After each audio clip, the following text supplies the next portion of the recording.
নমস্কার বন্ধুরা, education culture YouTube চ্যানেলে তোমাদের প্রত্যেককে স্বাগতম।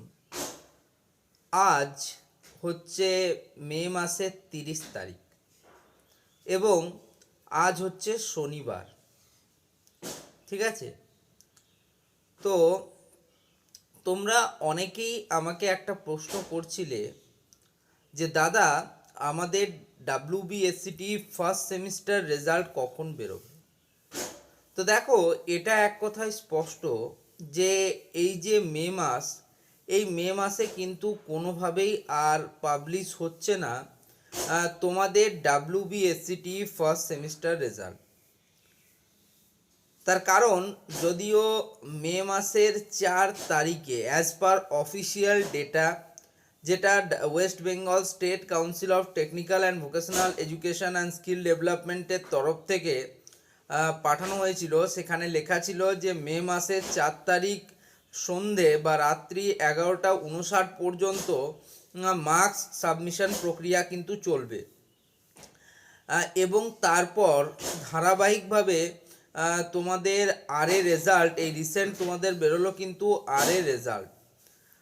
তো এরপরে তোমাদের রেজাল্ট বের করা নিয়ে সমস্ত ধরনের যে বিধিনিষেধ সেটা কিন্তু কমপ্লিটলি উঠে গেল। অর্থাৎ এক কথায় বলতে গেলে এখন আর ডাব্লিউবিএসসিটি ফার্স্ট সেমিস্টার রেজাল্ট বেরোনো নিয়ে কোনো রকম কোনো সমস্যা নেই। তবে হ্যাঁ, এই মাসে মে মাসের আজকে 30 তারিখ শনিবার এবং কালকে 31 তারিখ রবিবার, ফলে এই দুদিন কিন্তু রেজাল্ট না বেরোনোর সম্ভাবনা চূড়ান্ত এবং সর্বাধিক। আমরা আগেও দেখেছি যে খুব কম বারই এমনটা হয়েছে যে উইকেন্ডসে, ঠিক আছে, শনিবার বা রবিবার তোমাদের রেজাল্ট পাবলিশ হয়েছে। ফলে যদি সমস্ত কিছু ঠিকঠাক থাকে তাহলে জুন মাসেই তোমাদের কিন্তু ডাব্লিউবিএসসিটি ফার্স্ট সেমিস্টারের রেজাল্ট কিন্তু পাবলিশ হবে। তবে একটা জিনিস যেটা সব থেকে বেশি ভাবাবার, সেটা হচ্ছে যে ডাব্লিউবিএসসিটি থার্ড এবং ফিফথ সেমিস্টারে যে ভাইরা রয়েছে তাদের কিন্তু রেজাল্ট বেরোতে প্রায় 35 দিন বা একদম এক্স্যাক্টলি বললে 36 দিন সময় কিন্তু লেগেছিল।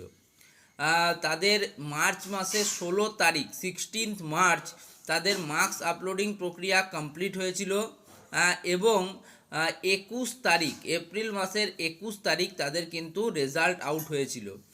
ফলে 35 থেকে 36 দিন সময় লেগেছিল তাদের রেজাল্ট আউট হতে।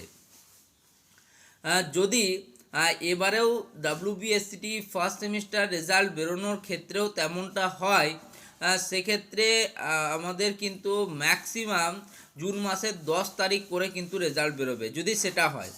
আর যদি সমস্ত কিছু ঠিকঠাক থাকে এবং কাউন্সিলের যদি সদিচ্ছা থাকে ডাব্লিউবিএসসিটি ফার্স্ট সেমিস্টার রেজাল্ট সঠিক সময়ে বের করার ক্ষেত্রে, তবে তারা অবশ্যই কিন্তু চেষ্টা করবে যে 1, 2, 3 জুন মাসের এই 1, 2, 3 তারিখের মধ্যে যেন রেজাল্টটা বেরিয়ে যায়, যদি তাদের রেজাল্ট বের করার সদিচ্ছা থাকে তাহলে। দেখো, বিভিন্ন পরিবর্তন কিন্তু পশ্চিমবাংলায় হয়েছে লাস্ট 1-1.5 মাসে, কিন্তু তারপরেও এই যে কাউন্সিল বা বোর্ডের রেজাল্ট বেরোনো, ঠিক সময়ে এক্সামিনেশন নেওয়া এবং অন্যান্য অনেক প্রক্রিয়ায় কিন্তু কোনো রকম কোনো উন্নতি আমাদের এখনও পর্যন্ত চোখে পড়ছে না। তাই জন্য আমাদের প্রত্যেকের এখনও সেই সমস্যাগুলো রয়ে গেছে। অনেক স্টুডেন্ট যারা বারবার প্রতিবাদ করছিলে যে মাত্র 4 মাসের সেমিস্টার হচ্ছে, তাদেরও কিন্তু কথা শোনা হয়নি। থার্ড এবং ফিফথ সেমিস্টারের এক্সামিনেশন কিন্তু শেষ পর্যন্ত এই মে মাসেই শুরু হলো। ওকে, তো সেই জন্যই তোমাদেরকে বলবো যে তোমরা কিন্তু ফার্স্ট সেমিস্টারের রেজাল্টের জন্য অবশ্যই তোমাদের মধ্যে একটা চিন্তা থাকবে। প্রত্যেকটা স্টুডেন্ট যারা কিন্তু ফার্স্ট সেমিস্টার দিয়েছে তাদের চিন্তা রয়েছে যে তাদের রেজাল্ট কীরকম হবে। তবে তার থেকেও ইম্পর্ট্যান্ট হতে চলেছে ডাব্লিউবিএসসিটি সেকেন্ড সেমিস্টার। আমি আগেও বলেছি, আমি এখনও বলছি, ডাব্লিউবিএসসিটি সেকেন্ড সেমিস্টার কিন্তু ফার্স্ট সেমিস্টারের মতো অতটা সোজা হবে না। ঠিক আছে, সেকেন্ড সেমিস্টারে কিন্তু অনেক এক্সট্রাঅর্ডিনারি টপিকস, অনেক এক্সট্রাঅর্ডিনারি সাবজেক্ট তোমাদের পড়তে হয়। তার জন্য দেখো, আমি তোমাদের জন্য পুরোপুরি সাজেশান কিন্তু ইউটিউবে অ্যাভেলেবেল করে দিয়েছি। শুধুমাত্র ম্যাথামেটিক্স 2 সাবজেক্টটি সাজেশান আসেনি, যেটা কিন্তু পরশু থেকে তোমাদের লাগাতার আসবে। ওকে, তো এই মুহূর্তে দাঁড়িয়ে আমি বলবো সাজেশনগুলো ফলো করো, ক্লাসগুলো করো, তাহলে তোমাদের এবারের সেমিস্টারে ভালো রেজাল্ট হবে। তাই তোমরা WBSCD ফার্স্ট সেমিস্টারের রেজাল্ট কিন্তু খুব তাড়াতাড়ি আসতে চলেছে, এটা প্রায় 100% কনফার্ম ব্যাপার। তবে এক্স্যাক্ট ডেট যেটা আমার মনে হয়েছিল 1, 2, 3 তারিখ জুনের, সেটা কিন্তু একটু পিছোতেও পারে এবং হতে পারে সেটা 10 তারিখ অবধি গেল জুনের। কিন্তু চেষ্টা করা উচিত, কাউন্সিলের যদি সদিচ্ছা থাকে তাহলে কিন্তু 1, 2, 3-এর মধ্যেই বের করে দেওয়া সর্বাধিক এবং সবথেকে ভালো উপায় বলে আমার মনে হয়। বাকিটা পুরোটাই কাউন্সিলের ব্যাপার। কাউন্সিল এ বিষয়ে নতুন কোনো আপডেট দিচ্ছে কিনা বা কাউন্সিলের ওয়েবসাইটে নতুন কোনো আপডেট আসছে কিনা সেটা জানার জন্য আমার চ্যানেলে চোখ রাখো এবং চ্যানেলটিকে সাবস্ক্রাইব করে নাও, ভিডিওগুলোকে লাইক করো, বন্ধুদের মধ্যে অবশ্যই শেয়ার করো। ধন্যবাদ সকলকে।